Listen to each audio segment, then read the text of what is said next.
We're Hassani and Danielle Pettiford, and we're a real couple with real problems who almost called it quits.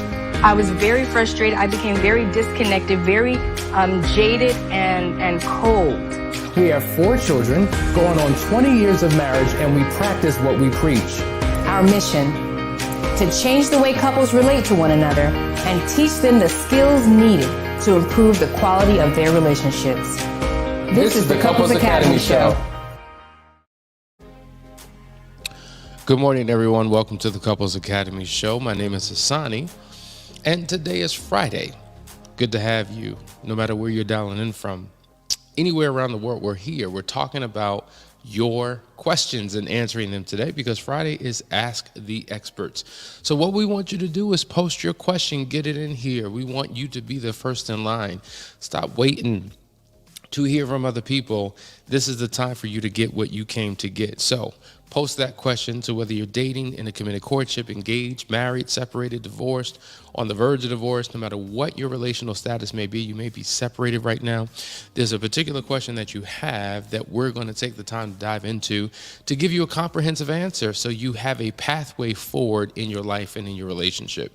We're excited because we've been in this series on micro cheating and now talking about the dangerous partner profile, and I promise that we will pick up on that on Monday because there's so much more that we have to unpack, but today is all about you.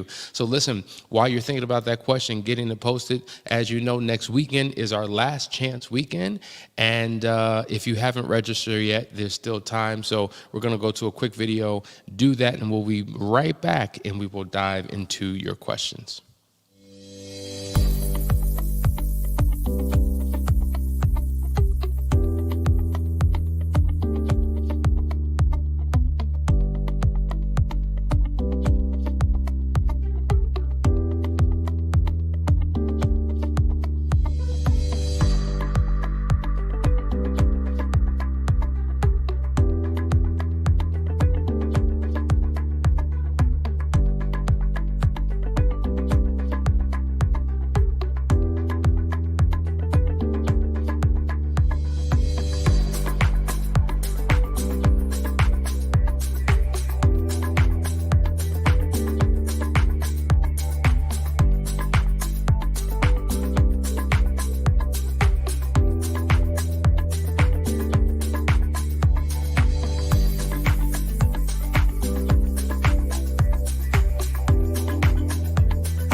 Yep, that's the last chance weekend, guys. It's not too late for you to join. It's so interesting because as I was preparing for today's session, I got a random text. I'm not going to state who it is, but it says, "Hello, Hassani and Danielle. It has been 1 year since we met you both and started the intensive marriage enrichment weekend." That's the private marriage intensive. "You started us on a course to restore and preserve our marriage. We have completed your book, and we shall continue to review it. We have also used other resources you provided and suggested. Together, we have had weekly work days and weekly fun days. The best description is that daily we apply the knowledge given and work on our marriage. We thank you and we love you." And then they give their names. See, this is what this is about. We are all about creating stories. You've come to us with a story of hardship, a story of pain, a story of trauma and betrayal. But we believe that that story is not over. There's still a part of the story that has yet to be fulfilled. And we love being a part of people's marriage stories to bring them to a place of restoration. And so, listen, I would say a good 85, 90% of people who come believe that it's too far gone, it's too late, nothing's going to change, nothing's going to happen. We tried this before. I'm not sure about this. They come in with doubts, right? They come in just like cynical sometimes. And as they go through the process, it's interesting to see the impact. You see how the faces change, the attitudes change, the posture, the disposition changes. Things begin to happen in that we can experience because we're together for 36 hours a day doing deep dive comprehensive work that has a tremendous impact on the couple. And so hearing testimonials like this just really put a smile on my face and give us, continual meaning and purpose for what it is that we do. It's the fuel that we need that allows us to keep driving. So we're excited for that couple, and we're excited for you, even those of you who have been watching for quite some time who haven't pulled the trigger yet. We're ready. We have space and availability to help you in your journey. All right, guys, we have some questions, I believe, or comments. We're going to get to them in real time. Let's see what we got. Vashan says, will the urge stop of me wanting to go through my wife's phone, even if things seem to be going smoothly? Yeah. But what I will say is, I want you to stop waiting on an urge to stop. Because now you're waiting for something that is happening to you to stop, which will then keep your behaviors from going back into doing what you once did. The question then becomes, when the urge comes upon you, what do you do with the urge? Do you fall, do you become a slave to that urge and now you felt compelled to look through her phone? Or do you sit in that feeling until that feeling dissipates and no longer have to do it? You become a master of that urge. The reality is, things happen either repetitively or sporadically. And man, it's been like, oh my God, a couple months and here comes this urge again. My question is there a trigger that creates the urge, or does the urge come from nowhere? But when the urge comes, sometimes you have to have a conversation with yourself. We say this all the time. Sometimes we got to get to the place where we stop listening to ourselves, because the voices that we listen to will reinforce the fears and the insecurities that we have. Sometimes we got to start talking to ourselves like, nope, I'm not going to do it. Why am I not going to do it? Because if I really think over the last couple of weeks or the last couple of months, things have been good. And guess what? Every time I look through the phone, I can't find anything. Like, I get this feeling, and it could be based upon either discernment that God has given me, or it's based upon fears and insecurities as a result of what has happened, and I'm being led and driven by that. And you don't want to be driven and led by every feeling and emotion. So sometimes, like, if you have looked through the phone before and have not found anything, then and you're looking at how things are going and there's nothing suspect, there's nothing that would give you an inclination that she's doing something wrong, you got to get to the point where you just don't do it anymore till you don't have to do it. But you know what? Here's what you should pray. God, if there's something that you want me to see, reveal it. If there's something that's being disclosed, if there's something that's just not right, bring it to my attention, show me, and God will expose. He will reveal. And as long as you have him on the inside of you, you don't have to be led and driven by an urge, but you could be led and driven by the Spirit. Okay? So hopefully that makes sense. And I know that that's a real issue that many people do struggle with and battle with, because there's just like, okay, they went to the bathroom. Let me grab the phone. Let me look real quick. They're taking a shower. And so if you think about it, a lot of times after going through some type of recovery process, if you're on the right path, if the phone is there, it's there for a reason. Jeff, who comes on from time to time, who leads our Foundry group, says, at this point, I charge my phone overnight on her dresser because I don't want her thinking that, what's happening in the middle of the night? Is he doing something that he shouldn't be doing? Is he communicating in a way that he shouldn't? So he's very transparent with his phone. So this phone that you're concerned about, does she still have a death grip on the phone, or he? Are they carrying it with them everywhere they go? Are they secretive and clandestine about their phone because that allows them to enter into their own private, sacred world? Or are they casual with it? Those are the signs. Those are the things that you should be looking for to paint the full picture about what's going on in the relationship. So hopefully that helps. Let's go to another question. Good morning. Just to be clear, should a work day always be about past affairs or also be about our relationship moving forward? That's a phenomenal Phenomenal question. So your work day is to work on your relationship, right?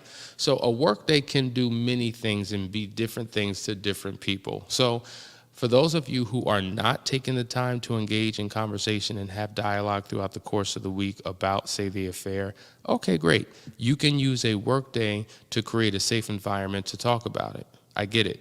But if the workday is the only day that you're talking and communicating, that is a problem. So if I could give you some instruction, I would say have a conversation about the affair outside of your workday, because by talking about it during your workday, what are you actually working on? What are you actually doing? If we're just revisiting the past, what steps are we taking to move things forward? So work implies just that. You don't go to work just to talk. You go to work to put in that work to do something. You're creating, you're building, you're restoring, and so it needs to have more purpose and intentionality. So take that conversation about an affair outside of the workday and have sacred space for it, but use the workday, have a goal, have an agenda, have something that you want to have accomplished so that it works for you. All right, guys, you're watching Ask the Experts this morning. Let these questions continue to flow in. We'll be right back after this short break.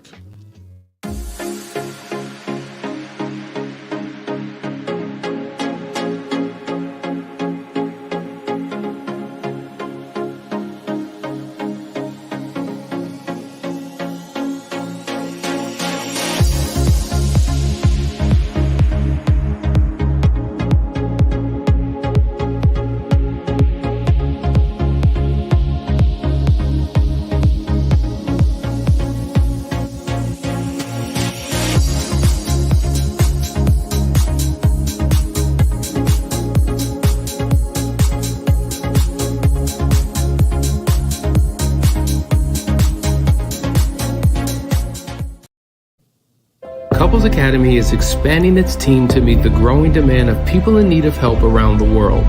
So if you're a trained, licensed, or certified expert in marriage enrichment, infidelity recovery, sex therapy, life coaching, cognitive behavioral therapy, divorce mediation, financial coaching, or family therapy, contact us today.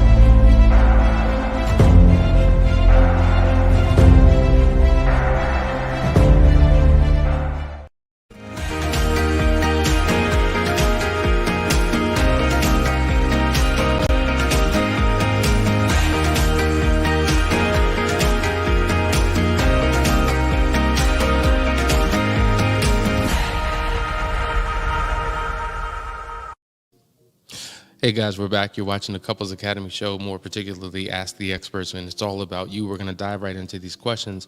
Lynn says, hey, want to thank you all for the Foundry. I thought our marriage was over. It was your videos that I sent my husband. He joined Foundry, and I see him becoming a man. And changing his thoughts and attitudes. Even his looks have changed. Those things are not perfect. I guess though things are not perfect, we are making it work. Thank you for all that you do and continue to do. You are a blessing. Lynn, I appreciate that. Foundry, see, that's a true test of how something's working. It's one thing for the person who's in the journey to say, oh man, this was amazing, this is great, it's changing me. But it's a completely different thing when it is the spouse who's given a testimony about their partner and what impact and what change that they're seeing in their spouse. So once again, I appreciate that.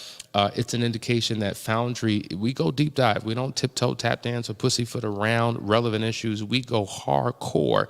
We go hard in the paint and really deal with these men and help begin to dig deep within themselves and pull some things out of them that they didn't know was in them, help to craft and shape and mold them as men. You know, there's a lot of people who come in as males and they learn what true manhood is and they begin to operate and flow in that particular place. So I'm glad that that's had a tremendous impact on your relationship. All right, we got a number of questions. Here's a question.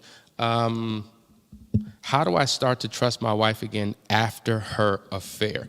Well, as we say all the time, trust is lost in buckets and gained in drops. In order for you to trust her, both of you play a part in restoring that trust. So number one, my question is, what is she doing to prove herself to be trustworthy?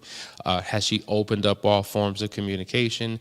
Is she operating in radical honesty? Right, radical honesty. A part of that is current honesty and future honesty. We've done teachings on that in the past. What is she showing up? How is she showing up daily?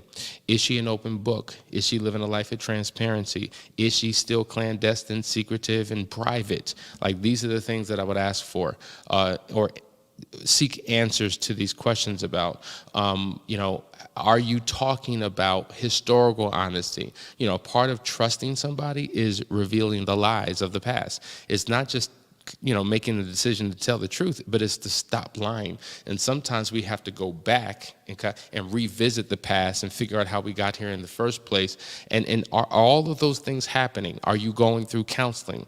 Is she in an individual counseling process with somebody? Is there somebody guiding her through something? Like, these are all of the unanswered questions that I have for you, because having the clarity will allow me to know if you're doing what's necessary to restore the trust. Triggers and trust are the two things that take the most amount of time to restore. You understand? And so it is through a process of consistency. You can't be inconsistent when it comes to this. And so what's the attitude of your wife? Is she repentant? Is she remorseful? Does she have an attitude that would suggest, man, I can't believe I hurt myself and I hurt you in this process? Is she willing and able to do what's necessary to rebuild the trust, or is she not? These are all the questions. And so if the answers to these questions are favorable, then that's an indication that you could begin to trust. Now, understand, she could be doing everything right, dotting every I, crossing every T, but it's you who may be stuck. Maybe you're not willing to open up. Maybe you have a wall up that you're not willing to tear down for fear of being hurt again. And so trust is a two-way street. It's not just what your spouse needs to do to win your heart and win your trust back, but it is what you need to do as well. So if you're holding her accountable, but you're also being held accountable by someone else who's guiding you through the process, then I think that you may be on the pathway to trust. All right, here's another comment. Today is our 6th anniversary. We have gifts, but he was super distant and left out early for work, which he always late for work. Okay, I felt the disconnect like a normal day. Yeah. Well, congratulations on your 6-year anniversary, number one. Number two, is it possible that there are plans for this evening or plans for this weekend? Sometimes we could get our signals crossed. We say this all the time. Everything communicates. Everything communicates. It's not just your words that communicate. Your gestures, your body language, your disposition, the way we do things communicates a message. And sometimes what it communicates is spot on with how we feel. Sometimes it's just, you know what? No, that wasn't the intention. Sorry about that. And so it was a misstep or a misinterpretation. So the day is not lost. You should be communicating with your spouse, I would imagine, throughout the course of the day anyway. Are there plans for something this later? And you will pick up on what was started with a simple gift this morning. So those are the things that I would say. What has been the track record of anniversaries in the past? Your anniversary is a day to celebrate your love. Okay, it is a day to honor the marriage, to honor all that you've had and all that you've done. Now, if you've been in a bad place, disconnected, not favorable, then it will feel like any other day. Like, we don't talk, we argue, we're disconnected, which is not in a good place. But hey, here's some flowers. I felt like I was doing something good. Because if I hadn't done anything, then that would be a problem. So to me, I have more questions about, well, what is the overall atmosphere of your relationship in general? And does this just go along with the way it's always been? Is this a nice expression that he did in the midst of your crazy? Those are the questions that I would have to see whether what he did was appropriate or inappropriate. But yet and still, and here's another question, ladies. The anniversary. Is it always an expectation that the husband has to plan, has to lead out, has to take care of everything to celebrate that day? Is it like Valentine's Day? For many people who thinks that is just a man's responsibility to buy candy and cards and gifts. Now, not all people think like that, but some do. Like, it's a shared responsibility, Valentine's Day. It's a shared responsibility, anniversary day. And so that's what I would ask that for you. What are you doing this weekend that can make up for what was done this morning? All right, here's another one. Yes, going through this now, and we need to make a work day and not talk about the affair every day. Yep, very true. So same thing, guys. So let me just reinforce the importance of a work day. It is to have an agenda, to have a goal, and to have tasks that you're engaging in that will help you accomplish the goal. Okay, goal, better communication. Great. What can we do in the workday to ensure that our communication gets better, right? Emotional connection. Okay, let's talk about what we can do to emotionally connect. If all of your time is spent talking about a problem, it preoccupies the hour. Well, how did you get to a solution? You didn't, because you were problem-focused, problem-oriented, instead of solution-focused. And you want to be able to bring an agenda and a plan and solutions and techniques and ideas to the meeting that you could talk through to get to a better place. All right? We have another statement. My husband and I watch your videos separately. I'm at work with most of the time. Then when I come home, we discuss it. Both of us have learned so much, not to justify his behavior, but he is more empathetic towards me. Thank you. Well, listen, we appreciate the fact that you watch the videos. And you know what? It's not always ideal to watch them together because of your work schedules, but I love the fact that you two made an agreement to watch them separately and to come back and talk about them.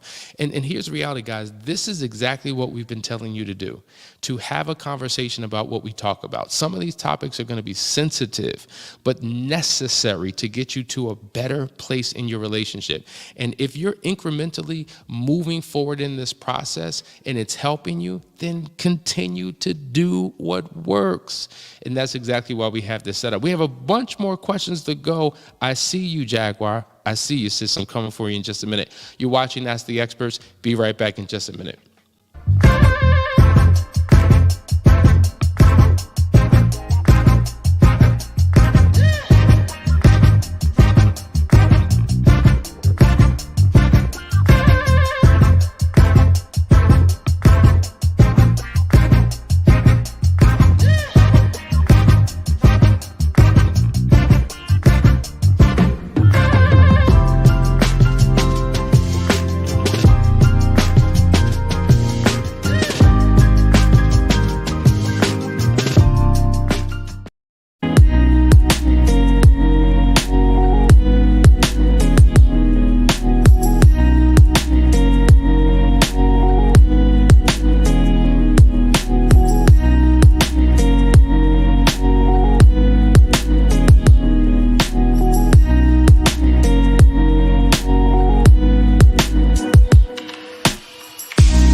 Hey guys, you're watching Ask the Experts. Thanks for sticking with us throughout the course of this time.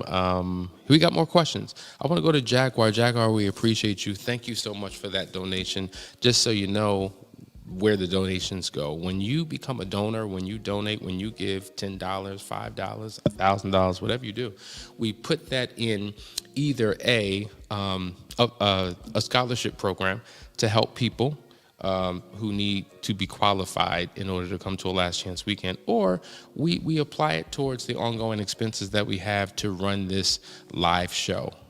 There's a lot going on behind these scenes that you don't even see.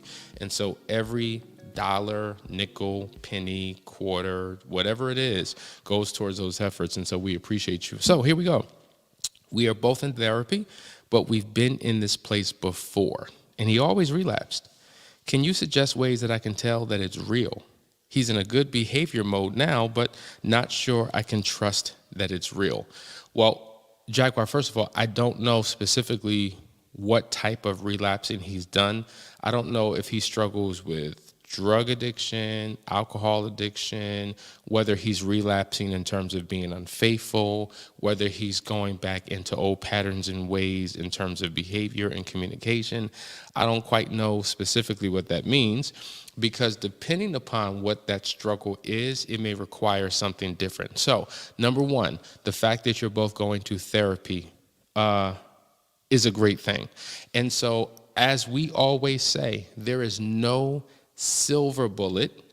It takes a multitude of things, because when you talk to people who really have experienced transformation and you ask them, so how'd you do it?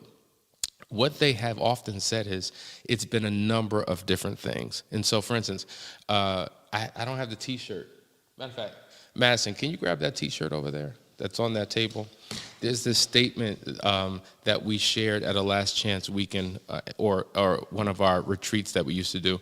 And, one of our power couples, thank you, Jules Smith and her husband, Gonzalez Smith, they're Couples Academy ambassadors. They created a T-shirt for it. And what I said was, I learned when I was in Canada, I was listening to a podcast, whatever you say yes to, you have to learn how to surround it with a whole bunch of no's, right? So they created this phenomenal shirt that I rock. It's called, you see it, there's a big yes and a whole bunch of no's surrounding it, right? And on the back, it says Team Pettiford. And so here's the reality. Whatever you both are saying yes to, the only way that you could protect the yes, the only way that the yes could be strong enough is if you protect it with a whole bunch of no's. You got to say no to a whole lot of things. And so whatever he's relapsing in, he's got to be able to say no to it, but not just say no to it. There's got to be a system in place that allows that no to be realized, right? And so in addition to therapy, remember, there was a video we created some time ago that was entitled, "You Will Continue to Cheat Unless You Do These 6 Things." You might as well replace it and say, "You will continue to relapse unless you do these 6 things." And some of those things were individual counseling, like you're currently in, but also couples counseling. Are you doing that? Also, being a part of a support group, like something like FOUNDRY or UNEARTHED, because now you're around other men or other women who are all on the journey together. So not only are you learning in that group, there's a high level of accountability. And so oftentimes we see in that particular group, when one brother is struggling, there are others there who are not calling them out, but calling them up. There are others in there who are operating in a space of influence. They're positive peer pressure tactics that we use to get people unstuck, to get them to a better place. Because the reality is, if you're just relying on willpower to help you overcome an issue, it's only going to last but for so long, because willpower is not on will call. It's not available to you all the time. You have willpower in the morning. By the end of the day, you have less power. You have willpower at the start of a journey, but the more you go into it, you begin to dip off. So you need something more. You need a system of accountability. You need a support. You need things that are surrounding you. And another thing we talk about is, what are your patterns? See, there's something called pattern recognition. You say, he's relapsed in the past. So when we look at the pattern, when he's in his good behavior mode, how long does that last? Is it typically 30 days, 45 days, 60 days before you begin to see him kind of shift off and now he's back in old patterns and old ways?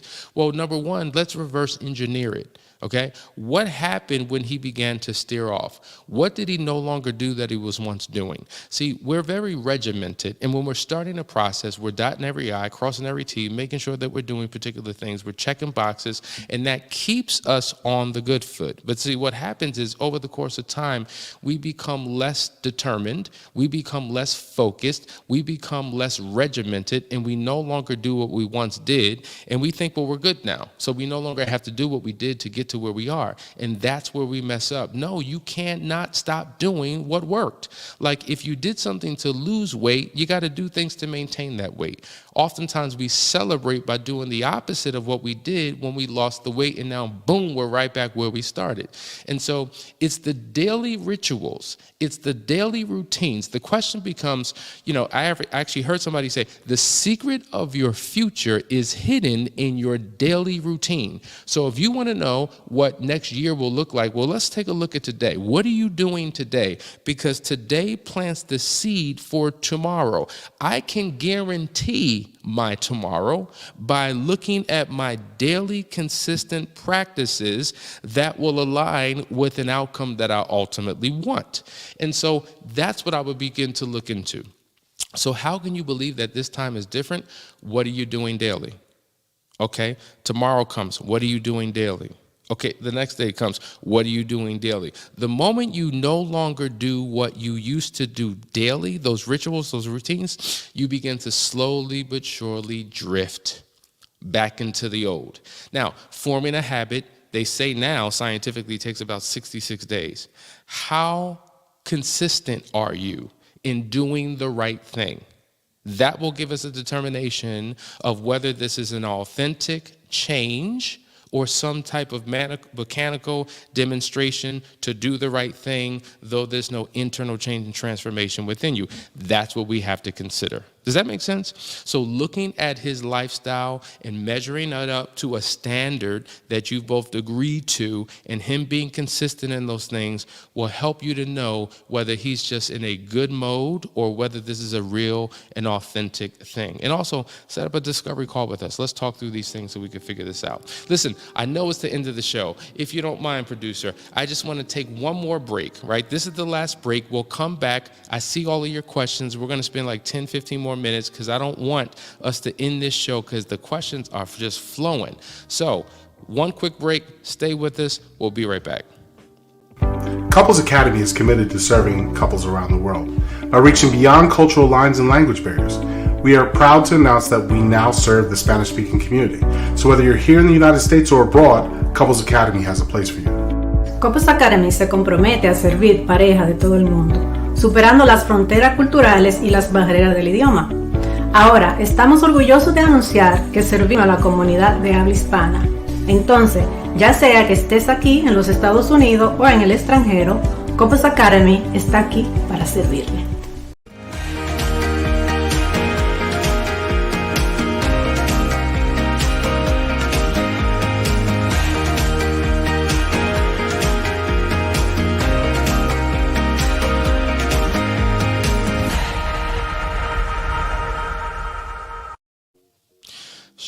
Shout out once again to my sister Jewel, who made not just this shirt, but many of the amazing shirts and all the things that we do when we have our last chance weekends.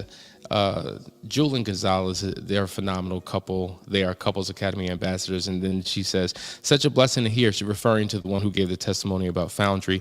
Keep praying and staying supportive. My husband is in the Foundry as well, and he is a totally different man. That's what Foundry will do for you. So glad to have him to be a part of the journey that we're, walking with these other men. It's truly been transformational, not just for them, but for us. I tell you, Jeff and I get a whole lot out of that experience. And so that's why we're never going to stop doing it. All right, we got a couple questions trying to get an answer on some of the cruel things my spouse said to his mistress about me, but he says he never stopped loving me. This was very emotional, fair, and physical. Yeah. So he's not answering the questions, I guess. You're asking him, what did you say about me? And he's trying to avoid those conversations. Probably, how do you know he said anything painful? Did you read texts? Did you read emails? Did you hear conversations? And now you're asking for a deeper dive. Here's the reality. You have two scenarios that typically take place. Either when a person is involved in an affair, they have absolutely nothing to say about their spouse and they want to keep things completely separate. Like, that's my home life. I don't want to talk about that. What we do is completely different. So I'm not bringing my wife up. I don't want to hear about your husband or whatever the case may be. And sometimes a spouse, you never brought me up, and they're offended by the fact that they were never brought up. And then you have another situation where it feels as if a spouse is dragging their partner through the mud and giving this negative spin on their relationship and dogging their spouse out, and then that affects them. There's no perfect scenario. Both are affecting. Both are negative, if you will. And so now you want to know what the details are, and he's not willing to share it.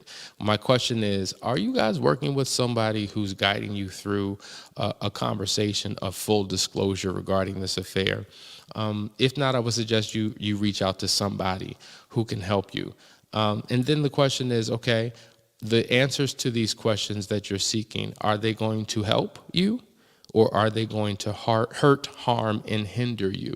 You know, curiosity is something that we all have because we are preoccupied with the details of an affair. We want to know what happened and we want to know why. But when we ask ourselves these questions like, okay, how is this actually going to help me? Will this help me heal? Will this impact our restoration process in a negative way, in a positive way? So I would ask, myself those questions as well as what you're seeking to hear from your husband. And if he's not willing to share, and if those answers are hard for him to unpack, maybe he doesn't feel like he can, it'll make matters worse. Maybe your reactions give him an indication that he's got to continue to tread softly. I don't know what the dynamic is in terms of how you two communicate about the affair, but let me tell you something. It's a very painful thing, and you need guidance, at least in that step of the process, because it's super duper duper duper sensitive. So if you need help with the full disclosure, let us know. We would love to aid you in that process. All right, here's another one. My husband cheated on me. He changed his behavior. He is honest now, but he doesn't want to talk about the affair. He already did, but when I started the conversation about it, he got defensive. See, this is more of the same. See, the reality is, guys, if you change, and this is for men and women, if you change and no longer do what you once did, and you're like, well, it's over now, let's just move forward. It's convenient for you to take that position, but you don't realize the hurt that your spouse is in because of what was done. And what you're doing is you're dishonoring your spouse continually by refusing to engage in it, because though you're better now, I'm good, I'm not doing that anymore. Wait a minute, are you in this relationship alone? Is this all about you versus me, or is it team we? Because team we, we're in a dark place because I'm in a dark place. And here I am, I'm in the corner, pent up, going through emotionally, and you're making matters worse by keeping me outside of this life that you had. And I need to understand what happened so that I can get the clarity that I need, that I can get the closure that I need, that I can begin to get the healing that I need. But just because you're no longer in an affair and you're no longer doing what you once did, that is not necessarily an indication that you've actually gone through an internal transformation process, because it's not like a switch that you turn on and turn off. All right, I did it, but I turned the switch off. We're good now. No. We say this all the time. There's a root cause for why you do what you do. There's probably some pain, some hurt, some brokenness, some things, some unresolved issues from previous relationships from your childhood that caused you to do what you did in the first place. And if you're not taking the time to address that, it's possible that you could slip into the same bad behavior again. I think we underestimate. We don't give enough time to what it takes for change to truly be actualized in our lives. Trust me, there's things beneath the surface that you may not even be aware of that can creep up and to cause you to be in a dark place. But when you're talking about it, it forces you to look at your own past. Looking at one's own past is a necessary part of your particular transformation, because you begin to see, man, I actually did that. Man, I was devious. I was clandestine. I was secretive. I had justifications and rationalizations. I was in darkness. And facing that, coming face to face with that, does something for the individual who was engaged in the affair. But not wanting to talk about it, not wanting to think about it, just wanting to move on, you're robbing yourself of a necessary process of transformation that you need to go through, and you're keeping your spouse in a dark place. So these are necessary conversations that have to happen in order for you all to get to a better place, period, point blank. And that's what you need to do. So get help, reach out to somebody who can be of assistance. All right, Regina, I would want to know if my spouse was cheating, because it would give me the choice to either stay with counseling or leave due to continued lies and cheating. I think there was a question previously, would you want to know? And many people would want to know. Many people deserve the right to know. It's two different philosophies out there. Some say, what you don't know won't hurt you. Others say what you don't know can actually kill you. So to be in the know right? Because who wants to live in the shadows? Who wants to live in the dark? Who wants to live in ignorance? Who wants to live a life and everybody else knows what's going on? Haven't you seen that before? We see that in movies and television. Man, everybody knew what was going on with your husband but you. You were in the dark. Or vice versa. Everybody knew what your woman was doing, but you didn't know. Right? And sometimes we ignore the signs because we don't want to know. And we live in denial. Truth is, some of you are watching right now, you know exactly what your spouse is doing, but you turn a blind eye and you justify what's happening. You justify why you choose not to know, because you're thinking about all the other factors involved that if you do have to face this reality, it may blow your world up, and you're not ready to give up what you got. You're not ready to go into those dark conversations and do the necessary work to restore the relationship. So you settle for, well, this is just what it is. This is one of the things that I have to deal with. And so now you become complicit to the behavior, and so you play a role. You're responsible just as well. Some of you know that you know that you know, but you stick your head in the sand because it's easier to do so. I'm calling all of you up, not out, but up. All right, let's go to the next. Why would an unfaithful wife feel as though her affair partner knows her better than her husband, who she has been with way longer? That's an excellent question. We could look at it from different perspectives. You can be married to somebody, but live a very disconnected, separate life. And so there's aspects of you that your spouse has no clue about. You know, I think I just mentioned this the other day. We live a public life, a private life, and a secret life. And they're all different. We all live them at the same time. Like right now, I'm living in all three, but you're not privy to my private life, right? But then there's people in your private life, spouse, children, close friends, but they're not privy to my secret life. And so oftentimes when you're in an affair relationship, or forget affair, you can have a friend, a best friend. You allow your best friend into your secret life. And when I say secret, I don't necessarily mean bad, dark, sinister, evil, but I'm talking about your thought life, your heart, your mind. That's where the intimacy is. You can be in a relationship with someone for a long time and not have intimacy, but you choose to open up and be intimate with someone else. And you begin to share things, hopes, dreams, hurts, pains, feelings, all types of things that you don't share with your spouse. So there's a different level of knowingness that you may give someone that you don't give your spouse. Does that make sense? And so I could understand how one could think, yeah, my affair partner knows me more than my spouse in certain respects when it comes to certain things, and that's the problem. And so what we need to do is build up a wall, separate you from that affair partner, and erect a window with your spouse so that you could begin to establish this intimacy that's necessary to have a healthy relationship. Okay, there's a few more. I'm just trying to get to them, guys. Okay, is it possible to put too much pressure on my husband? He's doing everything that he can to assure me that this will never happen again with his actions, but I need to know that he has made a shift. That's part one. And then, in his core belief system, he's made the promise so many times, but behavioral change are fickle. I need to know that it is his conviction. Can I go too far and damage this recovery with my demand? Yeah, you can go too far. This is what I'm saying. Like, I don't know your situation, or maybe I just don't recognize the name. But are you going through a process? Is somebody guiding you through something?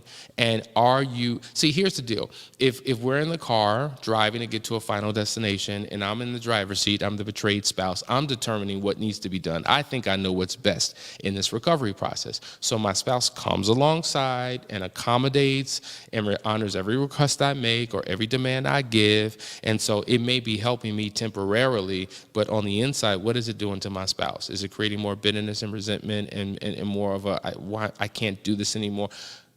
But if the shoe is on the other foot, he's in the driver's seat, he is determining what the recovery process is like, and he's determining what he doesn't want to do, what he's not going to do. I choose to do it this way, regardless of how you feel. Doesn't that create a problem? This is why you both have to get in the back seat, put your seatbelt on, and allow somebody who's taken many couples along this journey to drive, because they will keep both of you in check, right? They will guide you both on how you're showing up. And just because you want something doesn't mean that it's the right thing for you. So when you're putting the pressure on too hard, your coach or counselor is there to say, hey, listen, ease up. You don't need to do that. That's not the right path. You're actually going to run him off. You're going to turn things around. All right, you're going to slow things up. So yes, if you're asking the question, then it may be an indication that you're aware that maybe I'm going a little bit too hard. And so you want somebody to guide you through. This is why I say you could read books, watch videos. You can do all of that, and that is good. It's giving you pieces and parts and components of what you need. But sometimes working with somebody can help guide you in a more efficient way to make sure that you're on the right path. Here we go. We got another one. Denise. Spouse doesn't seem remorseful or empathetic. Words don't align with actions. My triggers trigger him, and he shuts down, and it all feels more like the same. Last chance weekend was D-Day, and I sometimes feel like, why stay? Yeah. Last chance weekend, you come here, you find out things you did not know. You find out things for the first time. You've been given a narrative, and then because we create an environment for things to come out, they do come out, and it's just like, oh my God, I didn't know this. Now I'm faced with this new reality of what I now know. And now, look at it. We've done the recovery process of the affair, but then there's life after the affair. It says that's exactly what the Moving Forward program is all about. This is why we have a number of months that we dedicate to a couple after they've come out of a last chance weekend, because they realize, wow, we have to go home now and we have to live life. How do we live life? Well, you can't live it alone, because you need to know how to put all these pieces together. You have to know a new way of communicating, a new way of interacting, a new way of gaining intimacy, a new way of doing life together. And so in this 6-month process, which we have just begun, now it's time to allow us to pour into you, to give you guidance and direction, to help make course corrections, to make the pathway clear. And so I will tell you, people don't end where they begin. At the end of a last chance weekend, they're at a completely different place than where they were in the beginning. But after that miraculous transformation, when they start the Moving Forward program, they're in a completely different place at the end than where they were at the beginning, because they were willing to do the necessary work. And when both of you agree to be submitted, for lack of a better term, to the process, let's use another term, coachable, teachable, trust me, you will experience a significant change. We're seeing testimonials here today. I just read one on my phone. We just have 2 in the chat about what the power of FOUNDRY, which I believe he's in, will do for him as a man, what the Moving Forward program will do for the 2 of you as a woman, okay? Or as a couple, excuse me. So continue to do that, and trust me, stay committed to the process. We say this all the time. It's not going to work.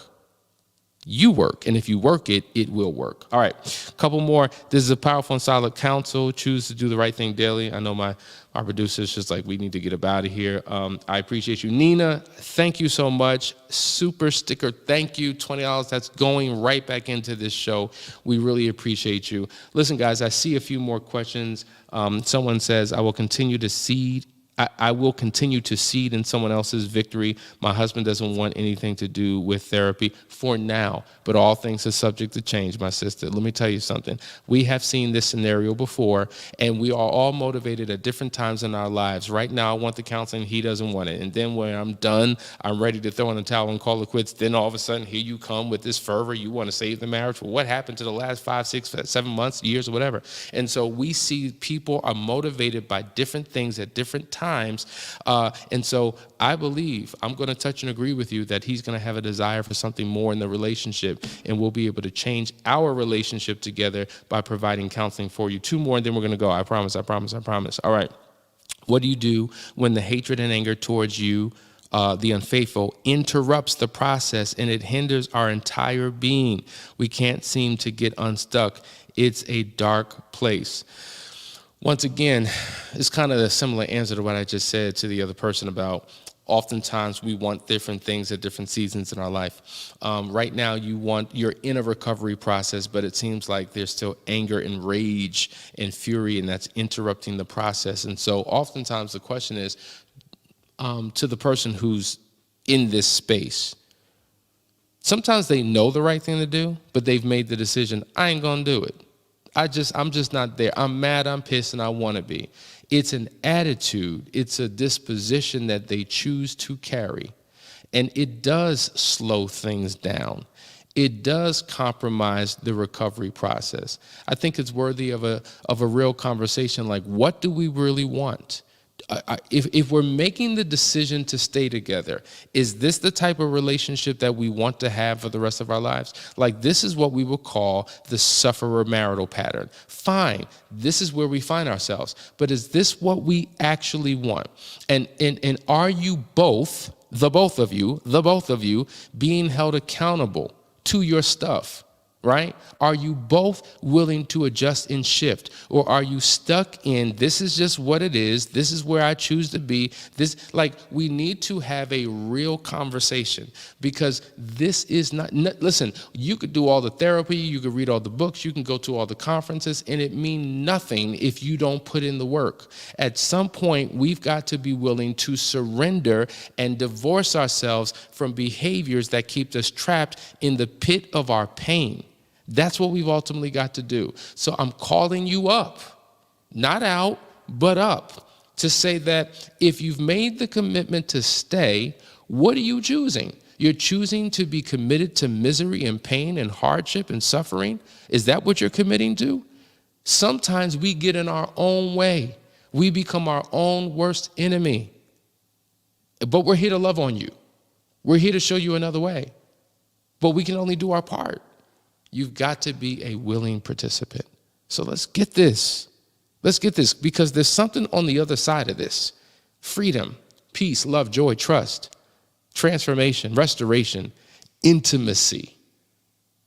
Right? All of these things are on the other side of this wall, this fear wall. Because some of us fear letting our guard down, fear being nice for fear that if I'm too nice, I'm going to be stupid and give you a pass to continue to do to me what you did to me. Like, there's a lot of fear here, deeply embedded belief systems that work against what we ultimately want. And this is why this internal transformation, focusing on your personal healing, is so critically important. Because for a person who is not healed and in a dark place to show up and do the right thing, it's impossible.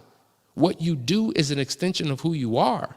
As you become healthy and healed, you begin to do healthy things. If you're in an unhealthy space, you're going to do unhealthy things. So let's make the focus and the goal not about saving the marriage, but about getting healthy. Because as I become healthier, my desire for the marriage will be there, and my behaviors will match my desire. Let's get you healed.